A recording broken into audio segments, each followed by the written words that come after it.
पुण्ये ब्रह्मलोकस्य वर्तमनि रोमहर्षण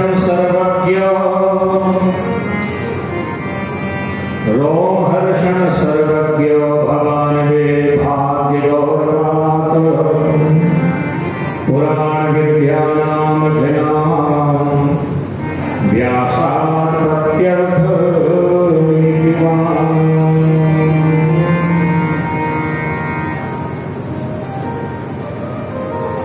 बोलिए शंकर भगवान की जय। धर्म क्षेत्र महाक्षेत्र गंगा कालिंदी संगम। गंगा और कालिंदी यानी यमुना और गंगा का संगम यहाँ पर है। यहाँ पर गुप्त रूप में सरस्वती विराजमान है। कौन सा स्थान है? प्रयागराज। बोल तीर्थराज प्रयाग की जय। इसका नाम है तीर्थराज प्रयाग। प्रयाग का मतलब होता है जहां पर दो पवित्र नदियों का संगम हो उसको प्रयाग कहते हैं। आप लोग अगर बद्रीनाथ गए हो तो बद्रीनाथ जी के बीच में कई प्रयाग पड़ते हैं। रुद्र प्रयाग, देव प्रयाग, केशव प्रयाग, कई प्रयाग हैं। जहां दो पवित्र नदियों का संगम है उसे प्रयाग कहते हैं। लेकिन प्रयागराज में दो नदियों का संगम नहीं, वहां पर 3 पवित्र नदियों का संगम है, इसलिए उसको प्रयागराज कहते हैं। तीनों गंगा यमुना सरस्वती ज्ञान भक्ति और वैराग्य। ऐसे स्थान पर एक बार रोमहर्षण भगवान के परम भक्त श्री सूत जी महाराज कराते हैं। रोमहर्षण सूत जी का नाम है। सूत जी उपाधि होती है, सूत उपाधि है। जैसे व्यास जी भी एक उपाधि है। व्यास भी कई हुए हैं। अभी जो आखिरी व्यास हुए हैं वो कृष्ण द्वैपायन व्यास है। कृष्ण द्वैपायन इसलिए, कृष्ण यानी श्याम वर्ण था उनका, द्वैपायन नाम इसलिए क्योंकि द्वीप पर छोड़ दिया तो अपनी माता सत्यवती ने। द्वीप में छोड़ने के कारण द्वैपायन कहलाए हैं, कृष्ण स्वरूप है, और श्याम वर्ण है, कृष्ण द्वैपायन कहलाए। जैसे आप देखते हैं जो कथावाचक जो व्यास गादी पर बैठता है तो उस समय उसको भी व्यास बोलते हैं। व्यासाय विष्णु रूप है। व्यास इसलिए बोलते हैं जो विस्तार कर सकता हो, विस्तार करता।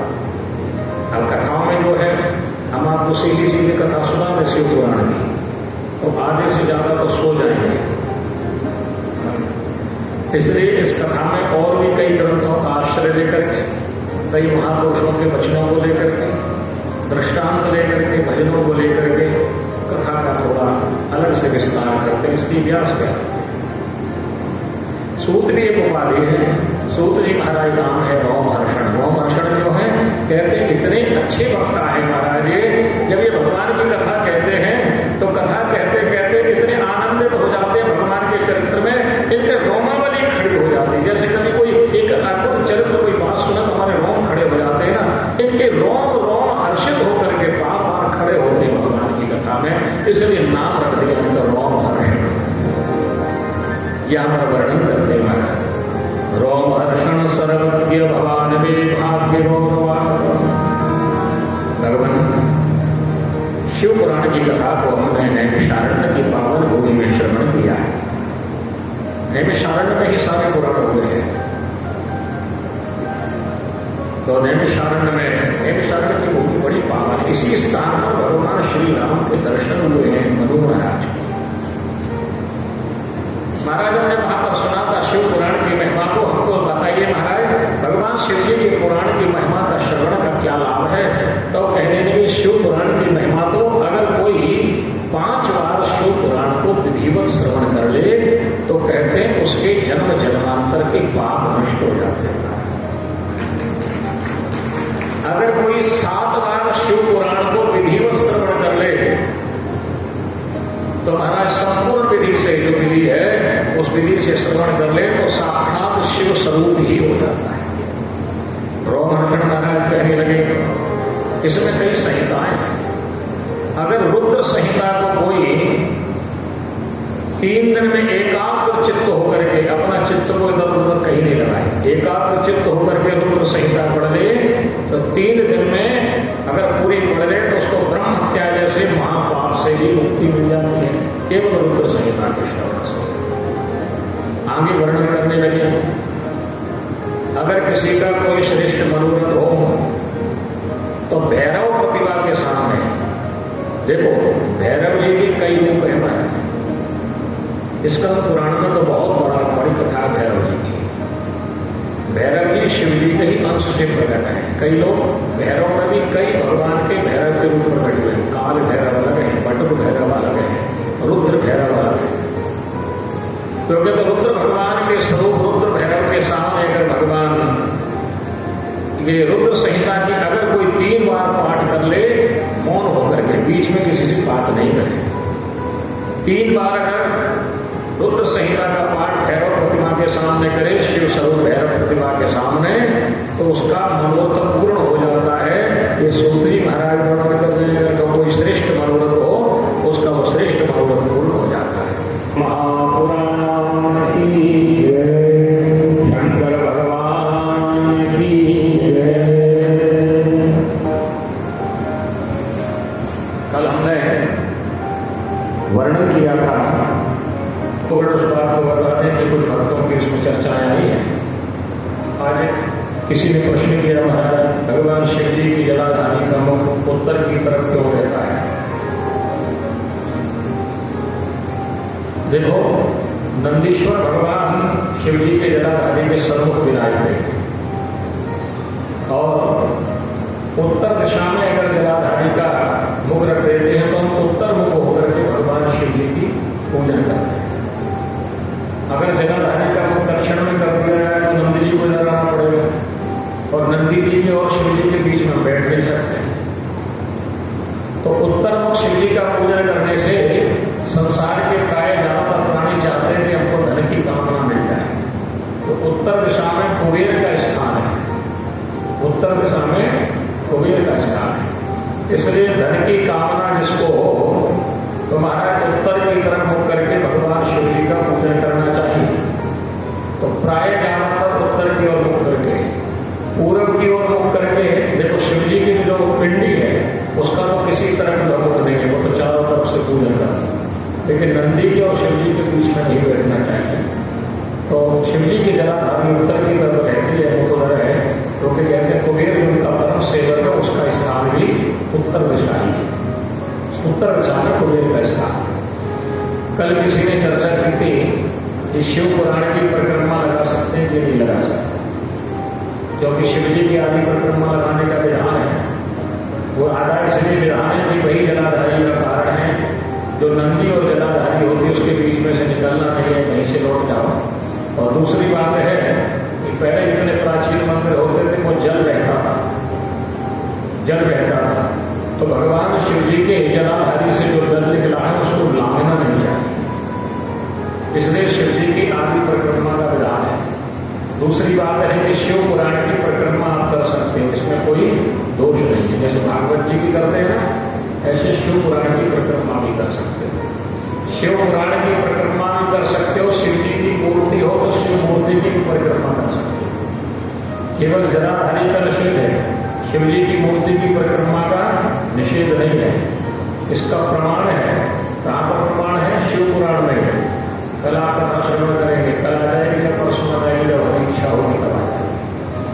गणेश भगवान ने भगवान शंकर की परिक्रमा लगाई है 7, तभी तो उनकी शादी हुई है।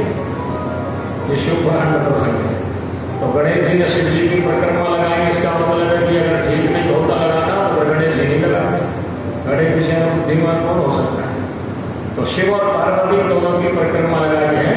तो शिव मूर्ति और पार्वती, शिव पार्वती मूर्ति रूप में विराजमान है, साकार रूप में, तो परिक्रमा लगाने में दोष नहीं है। जलाधारी में दोष माना गया है परिक्रमा लगाने में, भगवान शिव जी के पुराण को परिक्रमा लगाने में, क्योंकि शिव का मूर्त रूप है, इसलिए शिव जी के शिव पुराण की परिक्रमा लगाने में भी दोष नहीं है, आप लगा सकते हैं शिव जी की परिक्रमा। कल किसी ने प्रश्न किया था। कल मैं एक और बात स्कंद पुराण की बताई थी, संक्षेप में बता दें जो कल नहीं आए थे। अगर कोई कुएं का निर्माण कराता है, एक कुएं का, तो और जब तक कुएं में जल होता है तब तक उसके पितृगण स्वर्ग में निवास करते हैं। कुएं के निर्माण की इतनी महिमा है।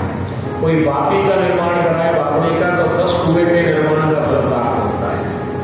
कोई तालाब का निर्माण करावे तो 10 बावड़ी के निर्माण का फल प्राप्त होता है। और किसी के घर में कन्या का जन्म हो जाए और कन्या का विधिवत लालन पालन करके ब्रह्म विधि से यथायोग उसके अपने सजाती को जो है कन्या दान करता है और कन्या दान करने पर 10 तालाब के खुलवाने का फल प्राप्त होता है। ये कन्या दान की महिमा है।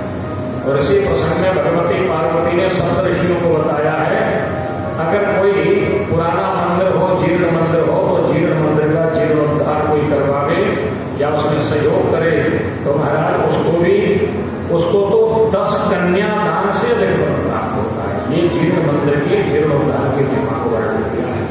तो चूंकि ये कथा प्रसारण भी हो रही है टीवी में और हमारे मंथन चैनल पर भी चल रही है, संतवाणी चैनल पर भी कथा प्रसारण हो रही है। दिन में 1 बजे से लेकर के 4 बजे तक ये प्रतिदिन चल रही है, लेकिन 2 दिन डी-लाइट चल रही है। आज वाली कथा परसों वाली। ये आप लोग इस कथा को आखिरी के 2 दिन तो सब सुन पाओगे, लेकिन कल से ऐसा मत करना कि घर में ही कथा सुन लेंगे। नहीं, यहाँ पर कथा सुनना और यहाँ नहीं पाओगे तो बढ़िया है कि आप टीवी में भी तो देखोगे। आप बढ़िया जो है पूरे भारतवर्ष में कथा संतवाणी के माध्यम से प्रसारण हो रही है। सामने कथा सुनने का श्रेष्ठ फल है और जो प्रसारण हो रहा है, जो पूरे भारतवर्ष में श्रवण कर रहे हैं भगवान शिव जी के शिव महापुराण की कथा श्रावण मास में, वो भी परम भागी है। भगवान शिव ज्ञान स्वरूप है, जीवन में ज्ञान प्रदान करने वाले हैं। तो हमारे पास कल कुछ नाम आए हैं। नाम है भोपाल से बेगेरा टाउन से श्रीमती अनुपमा शर्मा, 11,000 रुपये की राशि मंदिर के जीर्णोद्धार के लिए प्राप्त हुई है। उनका बहुत बहुत धन्यवाद। उनका सम्मान करें। और एक हमारे नेहरू नगर से भोपाल से राम कुमार तिवारी जी, उनकी ओर से 2000 ईंटों की व्यवस्था की गई है। मंदिर के शिखर निर्माण जो लगेगी तो 2000 ईंटों की व्यवस्था की गई है। उनको भी बहुत बहुत धन्यवाद है, साधुवाद है। एक हमारे हैदराबाद से लाठी जी हैं, उन्होंने 5,001 रुपये की राशि मंदिर के जीर्णोद्धार के लिए प्रदान की है। और ये सारी राशि जितने सबकी सर्व है मंदिर के जीर्णोद्धार में एक पैसा लगता है, उसका हमारे से और किसी से कोई लेना देना नहीं, सब वही लग जाएगा। आप जो लोग भी सहयोग करना चाहें वो सहयोग कर सकते हैं। और नाम की घोषणा जो है कथा के अंत में या ज़्यादा नाम लगाएंगे तो बीच में भी घोषणा कर सकते हैं। तो भगवान के ऐसे दिव्य कार्य में मंदिर के जीर्णोद्धार चल रहा है उसमें, और इसमें जहाँ जीर्ण मंदिर होंगे पूर्ण हो जाएगा तो हम दूसरे को मन में भाव आया। स्कंद पुराण में ये हमने पढ़ा था कि मंदिर के जीर्णोद्धार की बड़ी महिमा है, मंदिर निर्माण से ही ज़्यादा महिमा है।